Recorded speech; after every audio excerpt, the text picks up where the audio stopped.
अस्सलामुअलैकुम, बिस्मिल्लाहिर्रहमानिर्रहीम। आज बहुत अरसे के बाद आपकी और मेरी मुलाकात हो रही है। आज बहुत अरसे के बाद मुझे ऐसा फ़ील हो रहा है जैसे मैं पहली दफ़ा शो करने जा रही हूँ। मैं बहुत नर्वस हूँ आज, थोड़ी सी मुझे लग रहा है मैं आज थोड़ी सी लॉस्ट भी हूँ।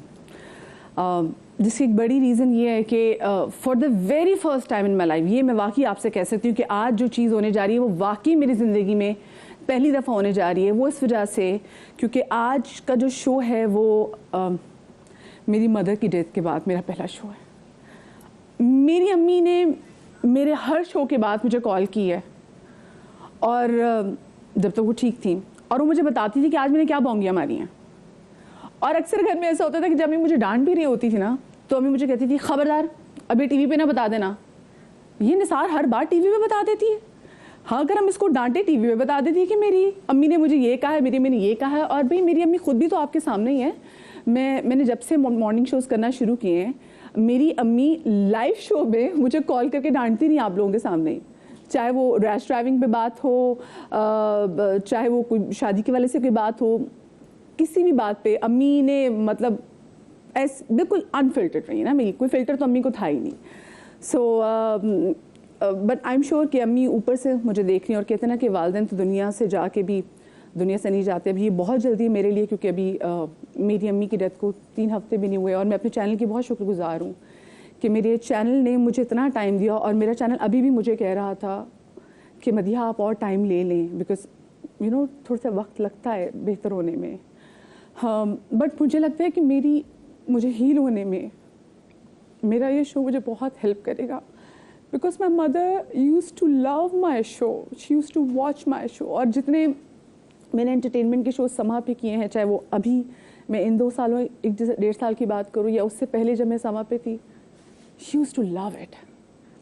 सो इसलिए ये इदारा मुझे मेरी अम्मी की निस्बत से भी हमेशा बहुत करीब रहेगा मेरे से, और मुझे इस इदारे से हमेशा इसलिए बहुत मोहब्बत भी रहेगी क्योंकि इस इदारे की वजह से मुझे इतनी अपॉर्चुनिटी मिलती थी कि मैं फ़ौरन कभी लाहौर जाके शो कर लिया, कभी कुछ कर लिया। वैसे तो मैं कभी, आपको पता है मैं कराची में होती हूँ, मेरे अम्मा अब्बा के साथ लॉन्ग डिस्टेंस रिलेशनशिप है, सिर्फ फिज़िकली देखा जाए तो, वरना तो हमेशा माँ बाप आपके साथ ही होते हैं। मैंने कभी गाफिल नहीं हुई, मैं महीने में 2-2 चक्कर भी लगाती थी अपने घर के, और फिर 1 चक्कर भी लगाती थी। ऐसा टाइम भी आता था क्योंकि बच्चे के बाद चीज़ें थोड़ी चेंज हो जाती हैं, बट ऐसा कभी हुआ नहीं कि मैं गाफिल हुई हूँ। सो ज़्यादा मैं आप लोगों को टाइम नहीं लूँगी और ये भी बताती चलूँ कि this show is not about me, this show is not about my mother. लेकिन उन लोगों के लिए मैं स्पेशल प्रेयर्स भेजना चाहती हूँ जो कि अपने हर दिन का आगाज़, अपने हर काम का आगाज़ जो करते हैं वो बिल्कुल उस कैफ़े से गुजरे जिस कैफ़े से मैं गुजरी कि अम्मी नहीं है। और मैंने रात को अब्बू को भी कॉल की कि अब्बू हाँ मैं करने जा रही हूँ, शो करने जा रही हूँ। और वरना कुछ भी होता था तो अम्मी से दुआ लेती थी, इजाज़त लेती थी।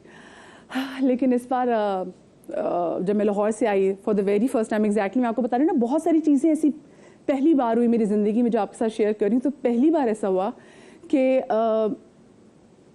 अपनी अम्मी के बेड पर जाने के बजाय मैं अपनी अम्मी की कब्र पे गई और मैंने अम्मी की कब्र पे अम्मी से कहा कि अम्मी आप मेरे दुआ कीजिएगा, अल्लाह मियाँ से आप कहिएगा कि मेरी बच्ची मेरे बगैर, आई एम सॉरी, मैं बिल्कुल भी नहीं चाह रही थी। पता मैंने इतना प्लान किया हुआ था कि इतने अरसे बाद हम एंटरटेनमेंट का शो करें तो धूम धड़का करेंगे, म्यूज़िक करेंगे, ये करेंगे वो करेंगे। लेकिन जैसे इमाम मुत्तक़ियान का कॉल है ना कि हज़रत अली का कि मैंने इरादों के टूटने से अपने रब को पहचाना, तो कुछ ऐसी ही चीज़ें हो गई हैं।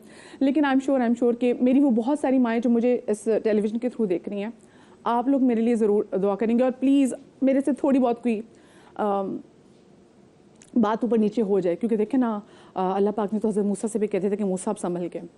तो मुझे लगता है कि अब मेरा वो जो टाइम था ना, एक लिबर्टी का अल्लाह पाक से टाइम ले रहे होते हैं संभलने का, वो मेरा टाइम ख़त्म हो गया हुआ है। तो खैर जी, बिस्मिल्लाह करते हैं, शो का आगाज़ करते हैं। और आज का क्योंकि पहला शो है, तो जैसे मैंने आपसे बात की ना कि मेरी अम्मी, इनको कोई फ़िल्टर नहीं था, ये उनकी सबसे अच्छी बात थी। और मैं अपनी अम्मी की जो अच्छे ट्रेड्स बताती हूँ कि मेरी अम्मी के अंदर ना डिप्लोमेसी वैसे नहीं थी, कोई जो फ़िल्टर नहीं था, वो जो थी वो सामने थी। और ये बड़ी ज़बरदस्त बात होती है। आपको पता है आजकल के ज़माने में जहाँ हर बंदे को शौक है कि जी ज़्यादा से ज़्यादा अपनी कंपनी बढ़ाई जाएगी, आज के हमारे वो गेस्ट हैं, एक तो वैसे भी दे सुपरस्टार, इनको ज़रूरत भी नहीं है कि ये अपना सोशल सर्कल को बढ़ाएं, because they have ruled the industry, they are ruling the industry and they are the people. ये वो लोग हैं जिन्होंने हमारी इंडस्ट्री को फलता फूलता देखा हुआ है। और आज जो हमारी इंडस्ट्री इतने ज़बरदस्त मकाम पे खड़ी है, मैंने कहा था मैं झूले पे बैठ के दिखा दूँ ना कि पैसे हमने खर्चे हुए, आज मैंने झूला ऐड कर लिया है। ओहो बिस्मिल्लाह, ये मुझे इतनी मैंने सीआर दी, मैं कहीं गिरने वाली नहीं थी। लाइव शो में मैं गिर जाती, वैसे तो कभी मैंने कोई ऐसी बोंगी मारी नहीं जो वायरल हुई हो, लेकिन हो सकता है अगर मैं लाइव झूले से गिर जाती मैं वायरल हो जाती। आते साथ ही पहला शो मेरा वायरल हो जाना था कि मदिया साहिबा झूले से गिर गई, देखी क्या मनाजिर थे। तो खैर मैंने ऐसा आप लोगों को मौका नहीं दिया। तो विदाउट मच अडू मैं बिल्कुल अपनी कोई राम कहानी आपको ज़रा नहीं बताऊंगी, लेकिन जो मेरे बहुत प्यारे गेस्ट हैं मैं उनको बुलाऊंगी ताकि आपकी जो सुबह की ये 2 घंटे हैं इनको मैं ज़बरदस्त और बहुत अच्छे एंटरटेनिंग बना सकूँ। तो मेरे बहुत प्यारे, मेरे बहुत फेवरेट, ये एक्चुअली बड़े बरकत वाले जनाब मेरे गेस्ट हैं। मैं आपको ये भी बता दूँ, ये सिर्फ मेरे शो के लिए बरकत नहीं है, ये जिस ड्रामाज में जिस फिल्म में होते हैं जाते हैं बरकत डाल देते हैं। तो जोरदार तालियों में हम वेलकम करने जा रहे हैं जावेद शेख और बहरोज सब्जवारी को। अस्सलाम वालेकुम जी। अस्सलाम वालेकुम, कैसे हैं आप? ठीक ठाक हैं? बहुत बहुत मुबारक हो और बहुत खुशी हुई इस सेट पे आके, क्योंकि बहुत खूबसूरत सेट है। बहुत शुक्रिया, बहुत झूला तो बहुत ही अच्छा है। झूला अच्छा था ना, बस मैं अभी शेख साहब को बिठाएंगे। मैं गिरते गिरते बच गया। आपको पता है हमने जब पहले सीआर सारा कर रहे थे मैं बार बार झूले पे बैठी, मैंने कहा देखो मैं कितने भी आराम से बैठ रही ना, मुझे लगता है ऑन एयर की मसला हो जाना है। वही हुआ गिरते गिरते बच गई। वो मेरी हील का कसूर है, मेरा कोई कसूर नहीं है। और आई विश मुझे वो एलिगेंटली बैठना आ भी जाए, जैसे खवातीन को आता है ना कि बड़े एलिगेंटली झूले पे बैठती है, पता भी नहीं चलता, फुटिच करके बैठती, फुटिच करके खड़ी हो जाती। खैर जी, पहला शो है और आप दोनों को बुलाने का भी हमारा मकसद ये था कि आप दोनों वाकई बड़े बरकत वाले हैं। जिस एपिसोड में आप लोग आते हैं वो एपिसोड हमारी हिट क्या सुपर हिट हो जाती है, पर कुछ एपिसोड ना हो हमारी बड़ी डिस्कस भी होती हैं। बड़े फोन भी आते हैं उस एपिसोड के बाद, बड़े हमें फोन भी आते हैं क्योंकि इतनी मजे की स्टेटमेंट्स निकलती नहीं है।